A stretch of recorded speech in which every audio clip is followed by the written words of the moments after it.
Loretta Brooks has always had a knack for success. As a woman of strong will and shrewd mind, she built her empire from scratch. In the past, she owned a chain of high-end beauty salons and a line of expensive cosmetics, which she successfully launched in several major cities. Her name became known in certain circles, where every meeting with her was perceived as an important event. She loved luxury, the taste for life, and the power that gives power over people. Loretta was never afraid of competition. She always went head-to-head if it was necessary to achieve the goal. A series of business successes only strengthened her self-confidence, and the higher she climbed, the less she doubted her infallibility. However, as is often the case, in her personal life, she experienced failures. The men who came into her life could not stand her character. One by one they left, giving in to the pressure of her dominant nature. Her first husband, a successful lawyer, could not cope with her desire for power. He thought that the female role should be more traditional, and Loretta was too ambitious. Her second husband was 10 years younger than her, and at first their relationship seemed ideal. He admired her strength, her ability to achieve everything she wanted, but soon found himself overwhelmed by her control. The last, third, was a business partner, but even with him she could not find a common language. He was the one who left Loretta after her company suffered a major financial scandal, which was a real blow to her. All these breakups, one after another, left a deep trace in her soul. Now Loretta was alone. Her career had reached its peak, but it no longer brought her joy. One day, looking at herself in the mirror in her luxurious bedroom, she realized she had no one to share this success with. All the years of hard work, the sacrifices she had made, for what? To sit in an empty house and enjoy being alone? That moment of realization was a turning point for Loretta. She began searching for something that would give her life meaning back. And that's when, quite by chance, her eyes fell on a young man who worked as a trainer at an elite fitness center she frequented. His name was Tyler, and his easy smile, confidence, and good looks immediately caught her eye. He was young, about 25 years old, and clearly knew how to communicate with women. When Loretta had first spoken to Tyler, it had been a simple exchange of pleasantries after one of her workouts. She hadn't planned anything serious, it was just a passing liking. But Tyler, with his charm and attention to detail, quickly found a rapport with her. His way of speaking, his confidence despite the difference in age and position, made Loretta think there was more to him than just physical attractiveness. The first invitation to dinner was as spontaneous as their acquaintance. Tyler accepted without a second thought. It was a chance for him to dine at an expensive restaurant where he couldn't afford even the simplest meal, and to spend time with a powerful woman. He immediately sensed her power and interest in him. For the young man, her attention became a kind of flattery, and he willingly played his part in this strange but fascinating game. Loretta began showering Tyler with attention and generous gifts. The first gift was expensive sneakers, followed by designer suits, watches, vacations to the coast. She enjoyed being able to control him through her material possessions. She could see Tyler growing more and more attached to her, though it didn't seem dangerous at first. She felt that his youth and freshness compensated for her loneliness and inner weariness with life. Tyler, on the other hand, gladly accepted these gifts of fate.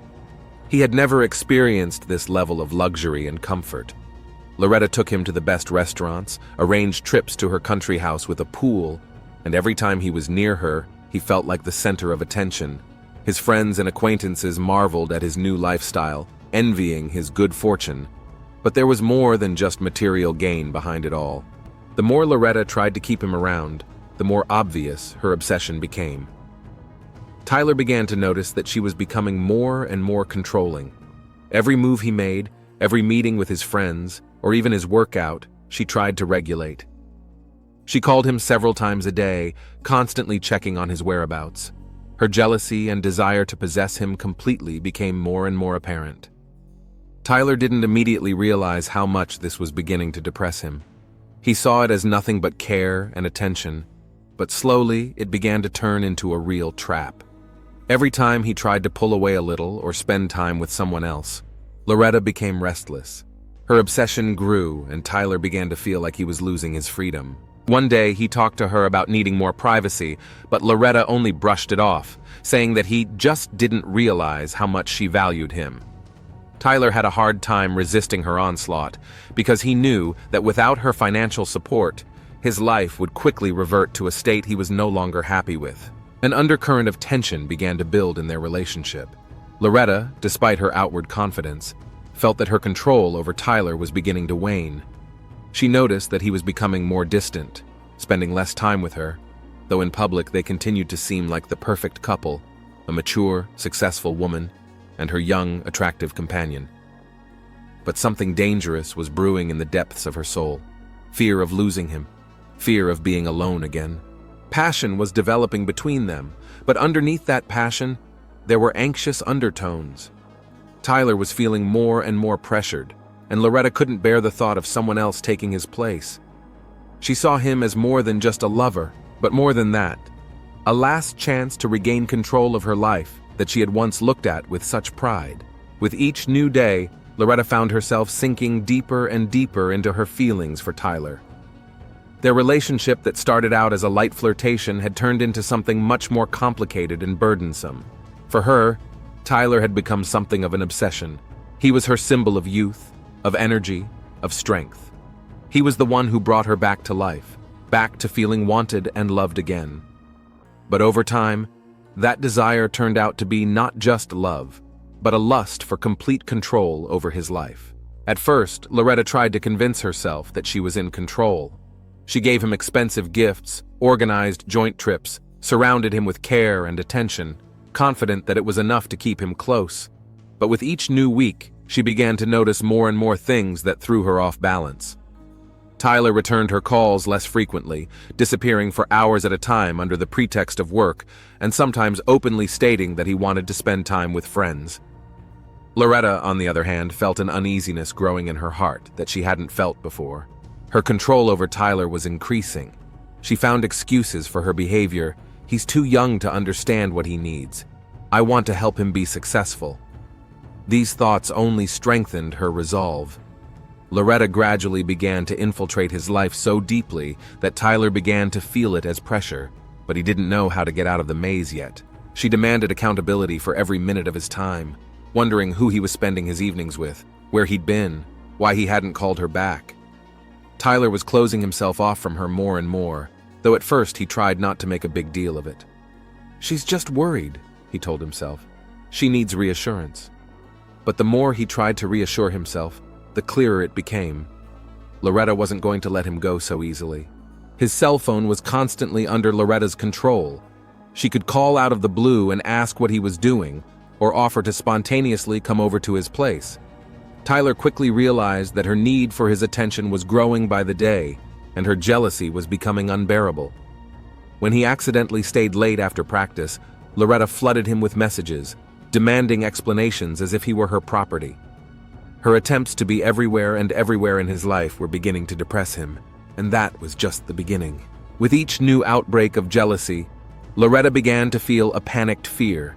The fear of losing him, of being alone again, of returning to the loneliness she had been running from for so long. Her wealth and power that used to give her confidence now seemed useless in the face of emotion. She wanted Tyler to be hers alone, so he couldn't make a move without her knowledge. Meanwhile, Tyler was beginning to seriously consider breaking up. It wasn't easy for him. On the one hand, Loretta had truly changed his life for the better. She had opened doors for him to a world he could never have dreamed of before. Luxury cars, expensive restaurants, country houses. All this became part of his new reality. But with it came addiction.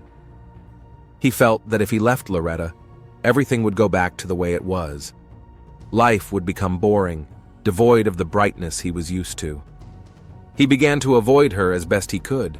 Whereas before he had willingly accepted invitations to dinner or a trip, now he looked for reasons not to see her too often. He talked about work, about being busy with clients, about needing to see his friends. Loretta was hearing more and more excuses from him that didn't suit her. She was beginning to suspect that something was going wrong. Tyler, who used to be full of energy and eager to spend time with her, was now becoming increasingly cold and distant. She was jealous of everyone he mentioned in conversation, even of his old friends that he had socialized with for years before they met. Her jealousy was beginning to take on painful forms.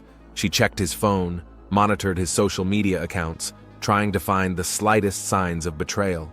At some point, Loretta began to convince herself that it was all temporary. "He just doesn't realize what I'm giving him," she kept telling herself. But her inner voice told her otherwise.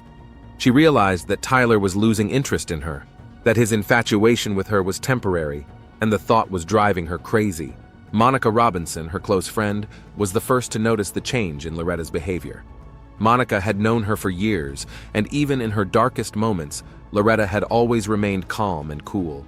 But now she was a different woman, nervous, irritable, completely absorbed in her emotions.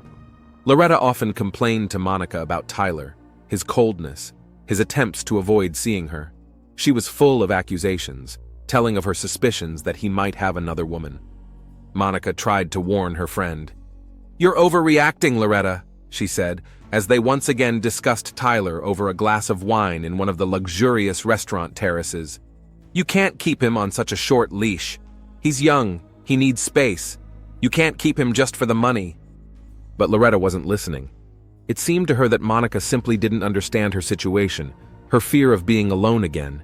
In response to her friend's attempts to convince her to ease up a little, Loretta only waved her off irritably. "I know what I'm doing. You don't understand how hard this is for me." Loretta felt that her life, her position, entitled her to control. She was used to everything in her life happening according to her rules, and Tyler had to follow those rules. Anxiety was building. Every time Tyler refused to meet, every time he said he was busy or couldn't spend the evening with her, Loretta felt pricks of jealousy and fear. She was beginning to doubt his fidelity, everything between them. Her thoughts were increasingly consumed by the question, what if he found someone younger, someone more suited to his age? One evening, when Tyler once again refused her offer to meet, citing work matters, Loretta felt her self-control weakening. Her heart pounded, anxious thoughts swirling in her head. She couldn't just sit around and wait for him to show interest again. She had to do something, anything to get his attention back on her. That night, Loretta couldn't sleep for a long time. She sat on the edge of the bed in her huge but so empty house, staring at her phone screen, waiting for his message. But the message didn't come, and with each passing hour, her anxiety only grew worse. It seemed to her that her world was beginning to crumble, that she would once again find herself alone, abandoned and unwanted. A plan was brewing in her head that she hadn't fully realized yet, but she knew one thing. She wasn't going to let Tyler just walk away. The emotional tension in Loretta's life was growing like a rapidly approaching storm. Her obsession with Tyler, which she had initially thought was just love and concern, was now turning into paranoia. His every move seemed suspicious to her, his every word a veiled hint that he wanted out. Anxiety, like poison, crept into her thoughts, making every moment unbearably painful.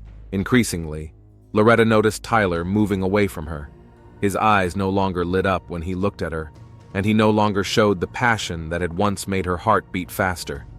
He had become aloof, cold, and every time he refused to spend an evening with her, it hurt her more and more. Loretta couldn't handle it, couldn't accept that her world built around Tyler was crumbling. Her suspicions began to grow into a certainty. Something was wrong and Tyler was hiding something. One late evening, when Tyler once again failed to show up for dinner, citing work, Loretta couldn't take it anymore. She called him, but he didn't answer. It wasn't the first time this had happened, but this time her patience was wearing thin. Something deep inside her snapped, and she resolutely rose from the chair where she'd just been sitting, poring over his latest messages. "He's cheating on me," she whispered to herself as if it were a revelation. There was no more doubt in her mind. His secret trips, his strange excuses, it all added up to one whole puzzle that was now all too obvious. Loretta couldn't let him just leave her for another. She decided to take action. That night, Loretta put on her most elegant dress, carefully styled her hair and applied makeup to her face, not to impress Tyler, but to feel strong again, confident, the mistress of her own destiny. She wasn't going to be the one to be abandoned anymore. She would go to him and bring him out into the open. Meanwhile, Tyler was indeed away from Loretta's house. In recent weeks, he had begun dating another woman, Kylie, a young, vivacious, full of energy girl with whom he felt at ease. They met at the gym where he worked as a trainer and quickly hit it off. Kylie didn't ask questions, didn't try to control him. She just enjoyed the moments with him, and it gave Tyler that sense of freedom he had long since lost with Loretta. But Tyler, despite his best efforts to get away from Loretta, realized that she wouldn't just let him go. He was too deeply entangled in her world, the luxurious life, the expensive gifts, their passion, which sometimes still flared up like the last flame in a dying fire. So he tried to keep up the appearance of a relationship, playing on two fronts. It was dangerous, and he knew it, but he was afraid to make a decisive move.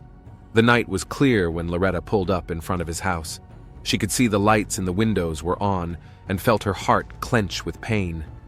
A storm was boiling inside her, and she couldn't hold back any longer.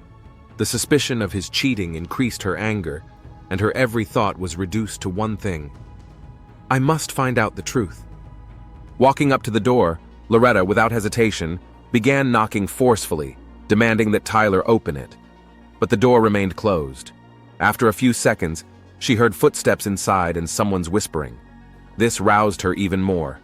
She dialed the code on the security panel that only Tyler knew and stepped inside without waiting for permission. The silence in the house was oppressive. Loretta walked slowly down the dimly lit hallway, and it felt like every step echoed in her head. Voices were heard in the back of the house, and Loretta headed toward them. She froze when she heard a soft female laugh, a sound that instantly burned her like red-hot metal. Tyler was sitting in the living room with Kylie. They were talking about something frivolous, joking and laughing, enjoying each other's company. He looked relaxed and happy, as he hadn't looked around Loretta in a long time. Seeing this, her world finally came crashing down. She stood in the shadows watching them and realized she couldn't just walk away. This was a betrayal she could not forgive. What happened next remained a mystery. Memories of that night blended into a hazy, indecipherable picture. All Loretta remembers is a growing sense of anger that swept over her like a wild fire. She seemed to be screaming, her voice breaking the silence of the house. Tyler jumped up from his seat, trying to say something to justify himself, but the words were lost in a wheeze as Loretta lunged at him. In that moment, everything happened too fast. A flash of pain, a muffled thud, a heavy thump, everything blended into chaos. There was a metallic smell in the air, and Loretta couldn't make out what was happening. She saw only dark silhouettes in motion and heard muffled thumps echoing in her mind. At that moment, her obsession reached a critical point. It was the moment when everything that held her back, reason, fear, logic, shattered. Everything happened as if in a slow-motion dream. Loretta didn't remember how the scandal had started. It all came together. Anger, jealousy, resentment. Her hands were shaking, and her heart was beating so loudly that it drowned out everything around her. At some point, something shattered loudly. The sound of glass flying against the walls hit her ears like an explosion. She didn't remember what exactly it was that shattered. A glass, a vase, or maybe something else. Kylie shrieked, bouncing to the side. Tyler grabbed her by the shoulders as if trying to stop her. The scene grew like a wildfire, screams, noise, chaos. There was only chaos in her head, a jumble of feelings, a rumble that had no end. And then it all came to an end. Darkness. The next thing Loretta felt was the cold leather seats of her car pressing against her back. She didn't remember how she'd gotten there, how she'd left the house, how she'd left that hell. Her hands gripped the steering wheel tightly, so tightly that her fingers turned white. The car engine was running, but there was silence all around. The world around her was alien and vague. Loretta sat in her car in the middle of the night street with only the flickering light of the street lamps shining through the night darkness. In the rearview mirror, she saw her face, her makeup smudged, her eyes bloodshot, strands of hair tangled. Her dress was torn, exposing one shoulder, and she suddenly realized she'd lost her shoes. Her hands trembled and her mouth felt dry. Loretta couldn't remember what had happened after the scandal. She looked at the dashboard of the car and saw cracks in the windshield. The roof of the car was dented, and there were fresh dents on the sides of the car, as if the car had collided with something in the road, perhaps a pole or a curb. But how had it gotten here? She didn't know. All she had in her mind was the screaming, the broken glass, and horrible scraps of memories. She frantically clutched at her head, trying to remember anything, but everything remained hazy. Detective Harper Mills slowly got out of the car, which had stopped outside a small backwater bar in the suburbs. The place had an air of decay, dirty streets, sparse street lamps flickering against the night gloom. Surrounded by bars and cheap motels, with the smell of old liquor and cigarettes, seemed the perfect place for trouble. But this night the trouble was more serious than the usual fights and petty crimes. Next to a brick wall, in the shadows of a back alley, CSI bent over a body. Harper knew it would be a tough case. Local patrol officers reported finding a man with signs of violent death. They immediately suspected a personal vendetta behind the murder and called her, a detective known for her cold judgment and insight. As she approached the scene, she immediately noticed the scattered evidence, signs of a struggle, blood partially washed away by the rain, and the body itself. Tyler was lying face down, his arms unnaturally outstretched. The blood formed a dark stain on the asphalt, mixing with the dirt. There was an ominous silence, punctuated only by the rustling of the wind. "Detective, this is Tyler Walker." The patrolman approached, showing her the ID found in the victim's pocket. Age 26, looks like it wasn't a robbery. Wallet and cell phone were untouched. Harper nodded. It didn't look like a robbery case. This was personal. She squinted, examining the bruises and cuts on Tyler's body. Several blows to the head, the wounds clearly indicated it had been a violent anger attack. "Any witnesses?" she asked, not taking her eyes off the body. "None. The place is pretty quiet, though the bar there is always full." The patrolman waved toward the building across the street, where the sounds of music and conversation continued. But because of the loud music, no one heard the noise. The body had been found in the morning when the bar was closing. Harper looked around. This was a dangerous part of town, where anyone could be a target. But why was this where Tyler had ended up? And how had his life been cut short so far from his normal environment? "Let's check the cameras. Maybe there's something we missed," Harper said, looking around at the nearby buildings. She knew there was a lot of work to be done. What had brought a young, successful coach to this backwater? And who was with him that night? Meanwhile, Loretta sat on the edge of her bed, clutching her temples with her hands. Her head was heavy with pain and chaos in her thoughts. The time since that night when everything had gotten out of control seemed a blur. She remembered bursting into Tyler's house, seeing him with that girl, the rage that had overwhelmed her. Their voices still echoed in her head. She'd screamed. He'd said something back, but nothing else made sense. After that, everything happened fast. The screams, the blows, the broken glass, and then darkness. Loretta remembered coming to her senses in her car, smashed and scratched, parked outside her house. How she'd gotten there was a mystery. All that remained of that night was a torn dress, blood on her hands, and fear in her chest. She couldn't focus. Thoughts of Tyler tore at her, triggering painful memories. She couldn't remember what happened next, couldn't explain how she'd left his house. Panic slowly crept up on her like a dark cloud ready to engulf her. Loretta's phone rang loudly, making her flinch. She looked at the screen, the number of the detective she'd spoken to this morning. "Mrs. Brooks, this is Detective Harper Mills. I need to ask you a few more questions about Tyler Walker." Her voice was serious but professionally restrained. "Yes, of course," Loretta's voice trembled. "You said you last saw him tonight at his house. We found his body this morning in an alleyway outside one of the local bars. Do you know anything about that?" Loretta froze. An alley? A bar? It was like a blow to the chest. She knew nothing about how he could have gotten there. Her thoughts were jumbled, her memories of that night still scrappy. "Yeah, I don't remember anything after..." She stopped, unable to find the right words. "Okay," Harper spoke calmly but insistently. "Can we meet? Maybe you can remember something else." Loretta nodded silently, though the detective couldn't see it. She realized that the situation was increasingly out of her control. Harper finished talking and looked thoughtfully at Tyler's body, which had already begun to be moved to the morgue.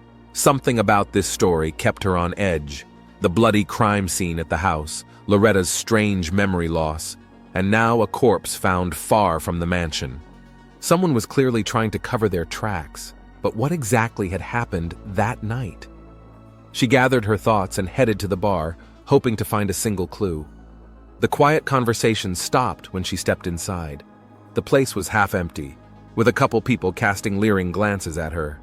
"Excuse me," Harper said to the bartender. "Did you see this man here last night?" The bartender glanced glumly at Tyler's picture. "Yes, I did. Came in late at night, had a couple drinks, and then...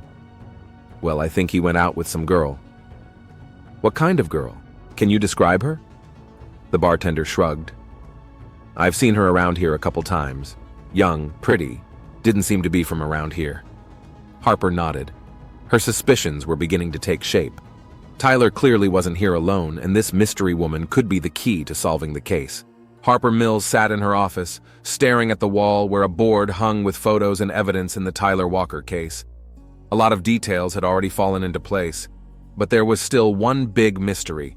Who was really responsible for his death? Loretta Brooks, for all her emotional instability and fragmented memories, was clearly missing something.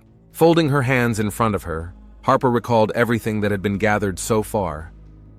The blood trail at Tyler's house, Loretta's wrecked car, their relationship that was slowly crumbling. But the strangest part was that the body had been found far away from where the scandal had occurred. Loretta claimed to have no memory of how or where she went after that night. The detective instinctively felt that something didn't add up here.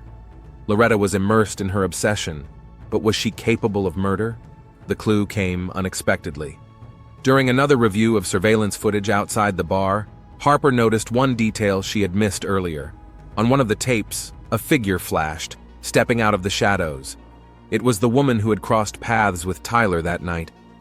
Harper zoomed in on the image, trying to recognize her features. Suddenly, her heart sped up. It was Monica, Loretta's best friend. Monica had been by Tyler's side that night, but what was she doing there? Why wasn't she among those who'd reported him missing? Harper exhaled and made a couple calls to confirm her hunch. It soon became clear. Monica didn't just happen to be at the bar. She was following Tyler.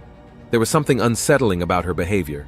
The next day, Harper sat across from Monica in a small interrogation room. The atmosphere was tense. Monica nervously rubbed her fingers together, trying to remain calm, but her eyes betrayed anxiety. "Monica," Harper began slowly, "I need to ask you some questions about that night. You were at the bar where Tyler's body was found, weren't you?" Monica nodded, but her gaze became wary. "I was there by accident," she answered, her eyes downcast. "I wanted to talk to him, to see how he and Loretta were doing." "But you left with him, didn't you?" Harper didn't let her go, watching her reaction. "I saw you on the security footage. You left the bar together." Monica froze. For a few seconds she stared at one point, as if trying to collect her thoughts. "I wanted to protect her," she whispered, barely audible. Harper leaned closer. "Loretta? Protect her from what?" Monica's eyes widened with a mixture of anger and pain. "He was destroying her, you know?" Her voice shook. She was willing to do anything for him, and he knew it. He was playing with her, taking advantage of her. I couldn't stand it. Loretta couldn't see what he was doing to her life, to her soul. I tried to help her, but she wouldn't listen to me. Harper felt her heart clench. This woman had done what Loretta herself was incapable of doing. Monica had decided to save her friend in a radical way. "And what happened that night?" Harper asked softly, trying not to apply pressure. She knew Monica was on edge. Monica covered her face with her hands, her shoulders beginning to shake. She was silent for a few moments, then finally spoke. "I went to Tyler's. I knew Loretta was desperate, that her soul was breaking. I saw how he was manipulating her. When I went to his house, they were fighting again. He was laughing at her, saying horrible things to her. I just couldn't take it anymore." Her voice trailed off. She looked straight into Harper's eyes. "I tried to talk to him, to get him to leave her, but he laughed at me, said Loretta was just a toy to him, that when he'd had enough, he'd throw her away like garbage." Monica clenched her fists, so I grabbed the first thing I could find. I don't remember what it was. Everything just got so, blurry. I just wanted him to stop. For Loretta to finally be free of this nightmare. Harper nodded, giving Monica time to continue. He fell down. He started to scream, but I couldn't hear him anymore. I picked up his body, tried to hide it, took it to the bar. No one could know. I did it for her, Harper, for Loretta. Monica's words echoed through the room. Harper realized that the woman in front of her was a woman who truly believed she was protecting her friend from collapse, but her actions had led to tragedy, protecting Loretta at the cost of someone else's life. Loretta stood at the window as Detective Mills came to her with the news. She was silent, staring at the distant silhouettes of the trees outside the window, and pain slowly dawned in her eyes. Monica killed him? She asked quietly, not turning around. She wanted to protect you, Loretta. Harper looked at the woman sympathetically. But in the end, it didn't turn out the way she thought it would. Loretta closed her eyes. Everything inside her was a mixture of guilt, pain, and feelings of betrayal. She had loved Tyler, despite all the problems. And though his death had been horrible, the realization that her own actions, her dependence on him, had been the catalyst for the tragedy was destroying her from the inside out. "It's my fault too," she said, barely audible. "I made her do it." Harper stepped closer, but did not interrupt her. Loretta's inner crisis was obvious, and this battle within her was her own. Monica had been arrested. Her confession was the final touch in this grim case. The story of Loretta and Tyler ended in tragedy, as predicted from the beginning.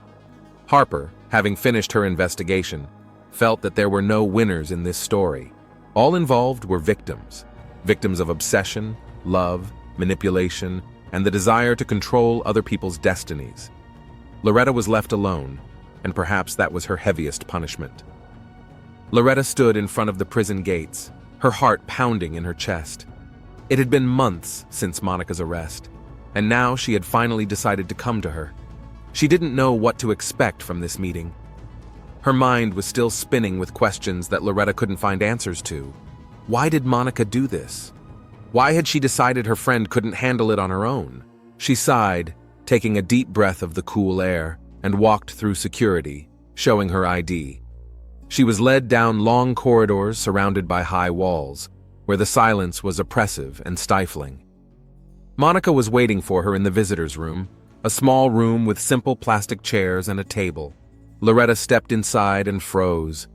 In front of her sat Monica, her best friend, the woman with whom they had shared so many memories and joys of life. But now, there was a weariness in her face that Loretta hadn't seen before. Monica looked up, and confusion, pain, and something akin to regret flashed in her gaze.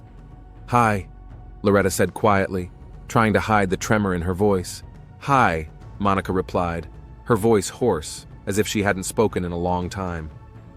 They were silent for a few seconds, not knowing where to begin.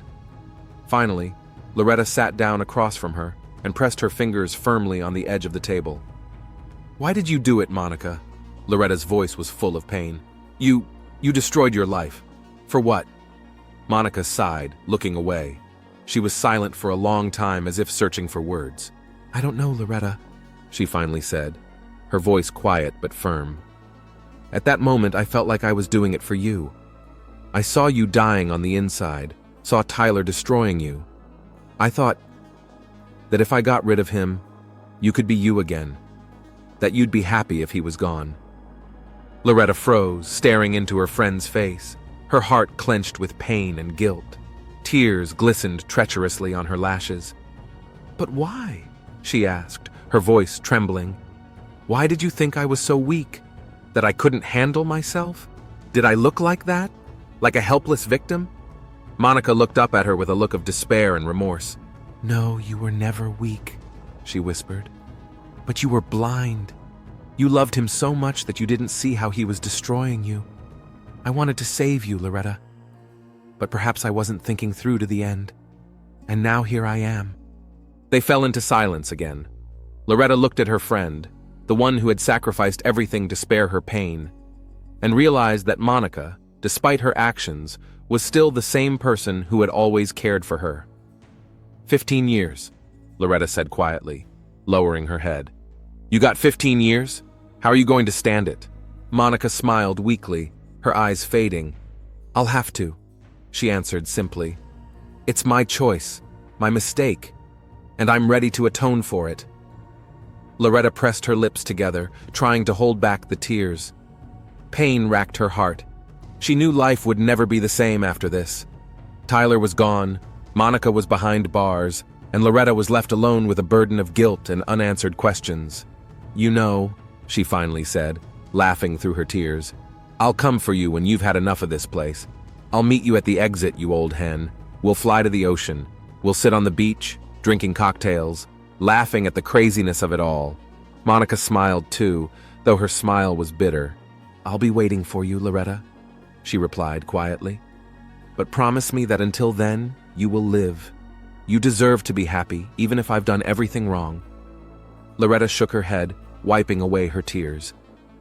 "To live, I don't know how, but I'm going to try." They sat looking at each other in silence, their hands on the table, almost touching, but separated by an invisible barrier of guilt, fear, and regret. It was a moment of goodbye and understanding, a moment that would stay with them both forever. As Loretta walked out of the prison, she paused for a moment, breathing in the fresh air. The world outside continued to go on with its life, despite all the tragedies that had occurred. She looked back at the building behind her, where her friend would remain for the next 15 years. The pain still hummed inside, but now there was a strange clarity to it as well. She knew that what lay ahead would be difficult. Loretta's life would never be the same again, but perhaps now she could start over with a clean slate. And when that sheet was complete, she would meet Monica again, free, and they would indeed go to the ocean, laughing at the past mistakes and the pain they had both endured. But until then, she had to take the hardest step of all, forgiving herself.